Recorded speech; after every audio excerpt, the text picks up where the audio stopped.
ಸಖತ್ತಾಗಿರುವಂತಹ ಗರಿಗರಿಯಾಗಿರುವಂತಹ ಮಂಗಳೂರು ಕಡೆಗಳಲ್ಲಿ ಮಾಡುವಂತಹ ಖಡಕ್ಕಾಗಿರುವಂತಹ ಮಸಾಲ ಆಲೂ ಬಜ್ಜಿ ಅಥವಾ ಆಲೂ ಪೋಡಿ ಅಂತಾರೆ. ಇದನ್ನು ಸುಲಭವಾಗಿ ಮಾಡುವಂಥ ವಿಧಾನವನ್ನು ಇವತ್ತಿನ ವಿಡಿಯೋದಲ್ಲಿ ಹೇಳ್ಕೊಡ್ತಾ ಇದ್ದೇನೆ. ಸರಿ, ಹಾಗಾದರೆ ಈ ವಿಶೇಷವಾಗಿರುವಂಥ ರೆಸಿಪಿಯನ್ನು ಯಾವ ಥರ ಮಾಡೋದು ಅನ್ನೋದನ್ನು ನೋಡ್ಕೊಂಡು ಬರೋಣ. ಥ್ಯಾಂಕ್ಸ್ ಎಲ್ರಿಗೂ. ಈ ಆಲೂ ಪೋಡಿ ಅಥವಾ ಆಲೂ ಬಜ್ಜಿಯನ್ನು ಮಾಡೋದಕ್ಕೆ ಒಂದು 4 ಆಲೂಗಡ್ಡೆನ ತಗೊಂಡಿದ್ದೇನೆ. ಅದನ್ನು ಕ್ಲೀನಾಗಿ ನೀವು ತೊಳೆದ್ಬಿಟ್ಟು ಸಿಪ್ಪೆ ತೆಗೆದ್ಬಿಟ್ಟು ರೆಡಿ ಮಾಡ್ಕೊಳ್ಳಿ. ಅದಾದ ನಂತರ ಅದನ್ನ ಸ್ಲೈಸ್ ಥರ ಈ ಥರ ನೋಡಿ ಸಣ್ಣದಾಗಿ ನಾವು ಕಟ್ ಮಾಡ್ಕೊಂಡು ಇಟ್ಕೋಬೇಕು. ಒಂಚೂರು ದಪ್ಪ ಇದ್ದರೂ ಏನೂ ತೊಂದರೆ ಇಲ್ಲ. ನೋಡಿ, ಇಷ್ಟಿದ್ರೆ ಸಾಕು. ಈ ಥರ ಕಟ್ ಮಾಡಿಕೊಂಡು ರೆಡಿ ಇಟ್ಕೊಳ್ಳಿ. ಇವಾಗ ಇದಕ್ಕೆ ಒಂದು ಹಿಟ್ಟನ್ನು ನಾವು ಪ್ರಿಪೇರ್ ಮಾಡಬೇಕು. 1.5 ಬೌಲಷ್ಟು ಕಡಲೆ ಹಿಟ್ಟನ್ನು ನಾನು ತಗೊತಾ ಇದ್ದೇನೆ. ಒಂದು ಪಾತ್ರೆಗೆ ಹಾಕ್ಕೊಳ್ಳಿ. ಆಲೂಗಡ್ಡೆ ಕಮ್ಮಿ ಇದ್ದರೆ ನೀವು ಸ್ವಲ್ಪ ಕಮ್ಮಿ ತಗೋಬೋದು. ನಾನೊಂದು ದೊಡ್ಡದಾಗಿರುವಂಥ 4 ಆಲೂಗಡ್ಡೆನ ತಗೊಂಡಿದ್ದೇನೆ. ಆದ್ದರಿಂದ 1.5 ಬೌಲಷ್ಟು ಕಡಲೆ ಹಿಟ್ಟನ್ನು ಹಾಕ್ಕೊತಾ ಇದ್ದೇನೆ. 1 ಚಮಚದಷ್ಟು ಖಾರ ಪುಡಿಯನ್ನು ಹಾಕಬೇಕು. ಹಾಗೆಯೇ 1/4 ಚಮಚದಷ್ಟು ಕಾಳುಮೆಣಸಿನ ಪುಡಿ, 1/4 ಚಮಚದಷ್ಟು ಅರಶಿನ ಪುಡಿ, 1/4 ಚಮಚದಷ್ಟು ಗರಂ ಮಸಾಲ ಪುಡಿ, 1/4 ಚಮಚದಷ್ಟು ಜೀರಿಗೆ ಪುಡಿ, 1/4 ಚಮಚದಷ್ಟು ಇಂಗು ಅಥವಾ ಸ್ವಲ್ಪ ಇಂಗು, ಒಂದು 1/4 ಚಮಚದಷ್ಟು ಓಮಕಾಳು ಅಜ್ವನ್ ಸೀಡ್ಸ್ ಅಂತಾರಲ್ಲ ಅದು, 1/4 ಚಮಚದಷ್ಟು ಜೀರಿಗೆ, 1 ಚಮಚದಷ್ಟು ಉಪ್ಪು, ಆಮೇಲೆ ಸ್ವಲ್ಪ ಸೋಡಾ, ಅಡುಗೆ ಸೋಡಾ ಇರುತ್ತಲ್ವ, ಅದನ್ನ ಹಾಕ್ಕೊಂಡು ಒಂದ್ಸರಿ ಈ ಹಿಟ್ಟನ್ನು ನೀಟಾಗಿ ಮಿಕ್ಸ್ ಮಾಡ್ಕೊಳ್ಳಿ. ನಿಮಗೆ ಮಸಾಲ ಇಷ್ಟೊಂದು ಬೇಡ, ಸ್ವಲ್ಪ ಲೈಟಾಗಿ ಬೇಕು ಅಂತಂದರೆ ನೀವು ಮಸಾಲೆ ಇಂಗ್ರೀಡಿಯೆಂಟ್ಸನ್ನು ಸ್ವಲ್ಪ ಕಮ್ಮಿಯಾಗಿ ಮಾಡ್ಬೋದು. ಇದು ಸ್ವಲ್ಪ ಖಡಕ್ಕಾಗಿರುತ್ತೆ. ಈವನ್ ಊಟದ ಟೈಮಲ್ಲಿ ನಾವು ಸೈಡ್ ಡಿಶ್ ಆಗಿ ತಿನ್ನೋದಕ್ಕೂ ಸಖತ್ತಾಗಿರುತ್ತೆ. ಈ ಥರ ಮಾಡಿದರೆ ಸಂಜೆ ಟೀಗೆ ಕೂಡ ಒಳ್ಳೆ ಸ್ನ್ಯಾಕ್ ಇದು.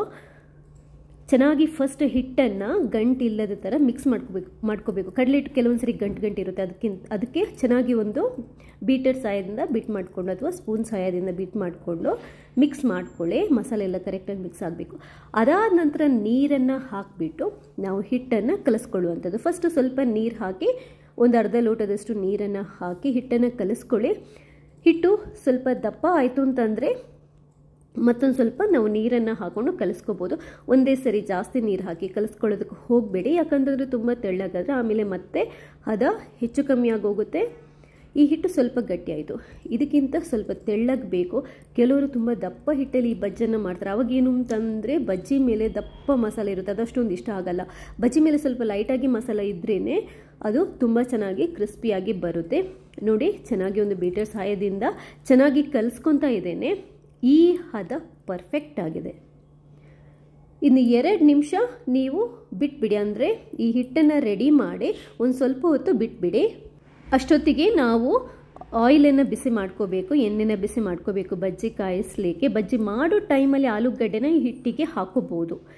ಇಲ್ಲದಿದ್ದರೆ ನೀವು ಹಿಟ್ಟಿಗೆ ಹಾಕೊಳ್ಳುವಂಥ ಅವಶ್ಯಕತೆ ಕೂಡ ಇರಲ್ಲ.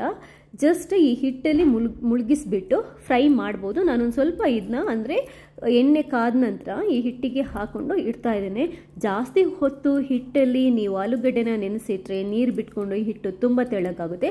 ಆದ್ದರಿಂದ ಜಸ್ಟ್ ಎಣ್ಣೆ ಕಾದ ನಂತರ ಈ ಹಿಟ್ಟಿಗೆ ಹಾಕ್ಕೊಳ್ಳಿ. ಯಾಕಂತಂದ್ರೆ ತುಂಬ ತೆಳ್ಳಗಾದರೂ ನಮಗೆ ಕಷ್ಟ ಆಗುತ್ತೆ. ಇಲ್ದಿದ್ರೆ ಹಿಟ್ಟಿಗೆ ಹಾಕಿಲ್ಲದಿದ್ರೂ ತೊಂದರೆ ಇಲ್ಲ. ನಾವು ಆಯಿಲಲ್ಲಿ ಫ್ರೈ ಮಾಡುವಾಗಲೇ ಹಿಟ್ಟಿಗೆ ಮುಳುಗಿಸಿ ಫ್ರೈ ಮಾಡ್ಕೋಬಹುದು. ನೋಡಿ, ಪರ್ಫೆಕ್ಟಾಗಿದು ರೆಡಿ ಆಗಿದೆ.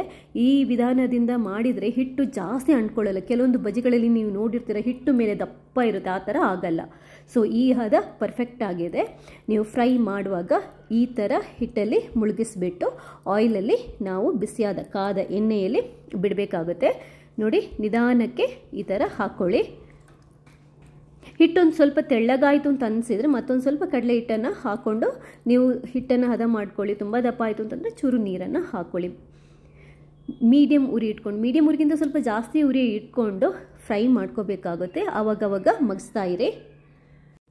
ಒಂದು 4ರಿಂದ 5 ನಿಮಿಷ ಆಯಿಲಲ್ಲಿ ಚೆನ್ನಾಗಿ ಫ್ರೈ ಆದರೆ ಬಿಸಿ ಆಗಿರುವಂಥ ಗರಿ ಆಗಿರುವಂಥ ಆಲೂ ಬಜ್ಜಿ ಅಥವಾ ನಮ್ಮೂರ ಕಡೆ ಇದಕ್ಕೆ ಬಟಾಟೆ ಪೋಡಿ ಅಂತಾರೆ, ತುಂಬ ಫೇಮಸ್. ರೆಡಿ ಆಗುತ್ತೆ. ನೋಡಿದ್ರೇ ನಿಮಗೆ ಗೊತ್ತಾಗುತ್ತೆ ಇದು ಎಷ್ಟು ಚೆನ್ನಾಗಿ ಬಂದಿದೆ ಅಂತ. ಇದಕ್ಕೆ ಖಾರವಾಗಿರುವಂಥ ಚಟ್ನಿ ಇದ್ದರೆ ಪುದೀನ ಚಟ್ನಿ ಅಥವಾ ಸಾಸಲ್ಲೂ ತಿನ್ಬೋದು, ಬಟ್ ಚಟ್ನಿ ಬೆಸ್ಟ್. ಈ ಚಟ್ನಿ ಮಾಡುವಂಥ ರೆಸಿಪಿ ಕೂಡ ನಾನು ಹಾಕಿದ್ದೇನೆ ಆಲ್ರೆಡಿ. ಈ ವಿಡಿಯೋದಲ್ಲಿ ಲಿಂಕ್ ಹಾಕಿರ್ತೇನೆ. ವಿಡಿಯೋ ಇಷ್ಟ ಆದರೆ ಲೈಕ್ ಮಾಡಿ, ಹಾಗೆಯೇ ಬೇರೆಯವರಿಗೆ ಶೇರ್ ಮಾಡಿ. ಥ್ಯಾಂಕ್ಸ್ ಎಲ್ರಿಗೂ.